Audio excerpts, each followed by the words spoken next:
What makes dense, highly concentrated and organized human settlement a desirable way of life globally? In a world that increasingly appears ungovernable, cities, not states, are the islands of governance on which the future world order will be built. The transformative force of urbanization has helped millions escape poverty through increased productivity, employment opportunities, improved quality of life, and large-scale investment in infrastructure and services. Key elements that influence the evolution of cities include time, history, and historical context, place, space, and geography, actors involved, as well as values, ideas, and ideology. The cradle of humankind, situated near to the Gauteng city region, shares with Ethiopia the longest and oldest record of human settlement in the world. More recently, this area was home to the largest kingdom on the subcontinent, which traded ivory, iron, copper, and gold with Egypt, Persia, India, and China. Evidence of this Iron Age society, which coexisted with San communities who had inhabited the region since the Stone Age, has been found across Greater Joburg. The infrastructure of South Africa's colonial ports was geared to the extractive economy. Later, apartheid's spatial design displaced the indigenous black population, producing cities that are incredibly inefficient and deliberately underserviced. Townships were built as labor camps on the periphery, in economically undesirable spaces. In 2000, South Africa's constitutional democracy allocated legislative and executive authority to the three spheres of government, transformed local governments committed to working with citizens and groups within the community to find sustainable ways to meet their social, economic, and material needs. Remember, there was that RDP period. Government really focused on making sure that people that didn't have houses, they had houses. That program is still running. But then at a local level, you had a period between early 2000s to around 2010, 2011, cities focused on township growth. That's when we saw a lot of the things happening in Soweto and areas like those. Things are still taking place. I mean, the backdrop here, you've got houses of landlords. So there's history in there. You've got Harare away from Harare. Some of them is Kinshasa away from Kinshasa, especially in the 90s and so on. And you find that other places like in Yeovil and others, so you had some hippies and some of the artists we're talking about lived in this area. So there's so many layers in the city.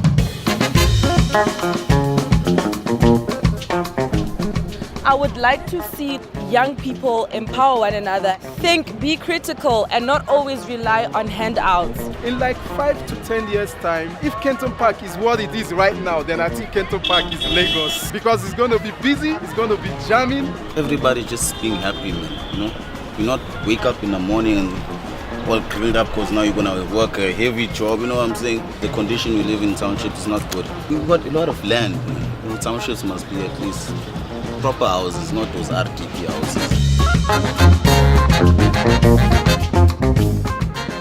I've got very big dreams for Cape Town because I think it's got beautiful people, it's a beautiful city. If you take the indigenous people who inhabited Cape Town for thousands of years prior to colonialization, they had customs that were very rich in terms of the collective value. They had a relationship with each other and a relationship to nature. We spoke about the cultural, religious symbols attached to water. So imagine when you don't have water, what happens to the time for salah or for prayers? There's this attachment to the natural environment. So loss thereof means there's loss of identity, there's loss of well-being, but we don't talk about it. You know, even in conferences, that discussion doesn't happen around those things because it's seen as fluff. There's a rich tradition there that we need to reconnect with, because if one subscribes to that value system, it will lead to, I think, a much better quality of life and much better cities. African cities are at the forefront of accelerated change, demographically, economically, environmentally, and in general development. A new vision is expressed in the Integrated Urban Development Framework, a global trend in pursuit of sustainable, inclusive, and productive models. It has 4 goals which encompass inclusive urban economic growth, urban land and spatial integration, urban well-being and inclusion, and urban governance. Point of order, Honorable Speaker.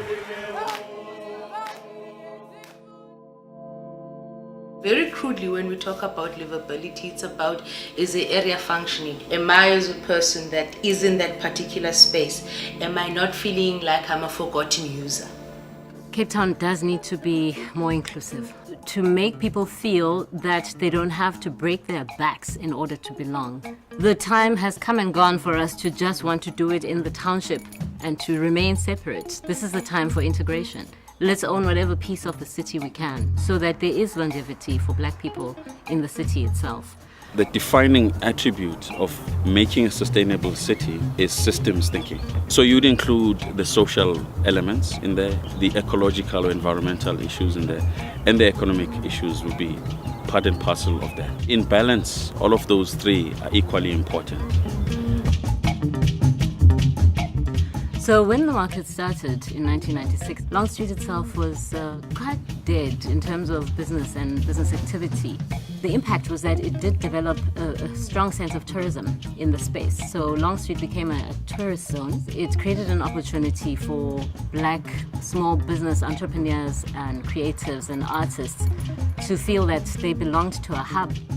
The relationship between business and the rest of society hasn't been great over the last number of years in South Africa. They summarily asked us to leave some 2.5 years ago, and the reason was that they wanted to renovate. We were open to upping the rentals. However, there was a very strong sense that our kind of business no longer had a place in that particular building. It's not wrong in and of itself to get the investment from outside in. Where it becomes a problem is when you're doing it at the cost of the citizens that live there. I think it's a worldwide trend. In New York, people spend close to half their salary if they want to live in the city. At a policy level, government is quite clear on what needs to happen. The big problem, however, is at the implementation level. First of all, the municipality of East London doesn't care. The way I'm born, I don't see any development. Yeah, they are trying, but it's not enough. The metro is the one who's the core face. So all these complaints usually come to us and we have to try and deal with them. It's not a very easy exercise. Our citizens require us to deliver, but we don't have the fiscal. We do have our own useful fiscal that we use. The only problem is the integration levels, it's not really there. When we do raise all this information to the relevant spheres for assistance, for integration to try and bring solidarity and delivery for the citizens, it doesn't come across as that. The city need to think about climate change, food security, land reform, and how it can develop those policies. We stand to lose all of this because the city and the province is supporting developers and mining companies to turn this area into a big dump. Maybe it's about our own understanding of what it means to create spaces in an African context. Much you borrow from Western concepts which are now proven to not work. You know, the website of the city says it's inclusive, it's caring, it's well run, but in practice, it's not like that. It is the conscious agency and choices underpinned by the values, understanding, power relations, and culture of the actors involved at any one time that has shaped cities. This, too, will determine the future success of cities. Someone would get robbed around here and people would just watch instead of helping. We need to get back to how we used to live back in the day. I'm working here at the Amy Gill Center. We work with underprivileged children. There's about 4 teachers that help. Those that can't pay, they don't pay. But those that can afford to pay, they do pay. And with that money, we try and make it happen here for ourselves. Because democracy means that we have to become active citizens where we participate in the working of government and holding government to account in between the elections. So I mean, the fact that people are taking to the streets, they're toy-toying, is a very positive development. People are asserting that they have certain rights. These voices need to be heard. Artists actually create profound stories. They have a way of defining the human condition. And I think for any designer, be it an urban designer, be it an architect, when you borrow from that and you couple that with techniques and tools from your discipline, you've got a broader perspective.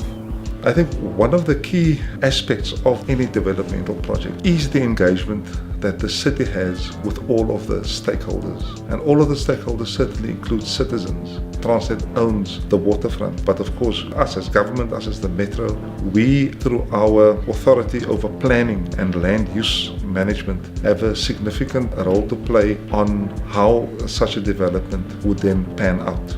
I think in South Africa we often tend to live in kind of parallel universes. Government doesn't understand the private sector, and the private sector doesn't understand government, and so you do need a kind of bridging process. On the other hand, there are organs of civil society, issue-bound groups.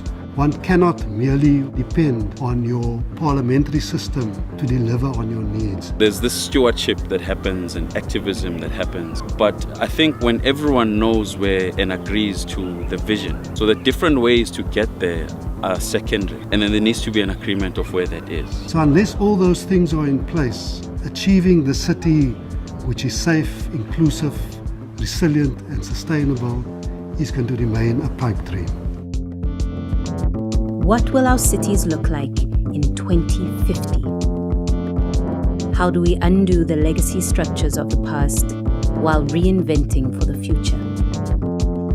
What will the consequences be if we fail to think and act together? How do we activate an all-of-society approach to the urban agenda?